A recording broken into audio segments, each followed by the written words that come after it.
O'g'lim, yoshing 5 ga to'ldi. Endi bu soskani emib yursang bor, uyat bo'ladi. O'shancha endi bu so'zga bilan xayrlashamiz. Xayr, so'zga.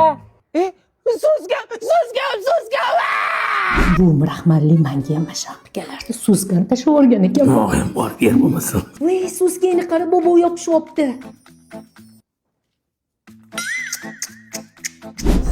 Ana endi точно soska demaydi.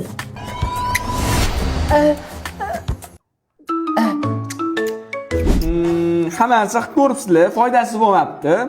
Bo'lsa bog'ga tashiymiz, katta bo'lganda uyalganidan tashlab yuboradi. Hozir men bitta dori yozib berdim, mana mashina olishinglar kerak. Lekin faqat shuni olinglar, bo'ptimi? Aptekachilar boshqa dorini ko'rsatadi, uni olmanglar, faqat shuni olinglar, chunki do'gorim bor. Voy, shu desangiz o'rgili qizingizni so'rab, o'g'lim bilan birga suvchilikka kelgandik. Assalomu alaykum. Va alaykum assalom. O'g'lingiz nima ish qiladilar?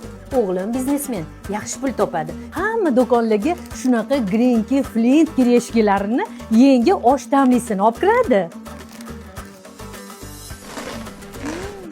Ta'mi ham juda ham mazali. Faqat necha yildan beri kurashib yurgan bitta kamchiligi bor. Voy o'g'li, narkomanmi?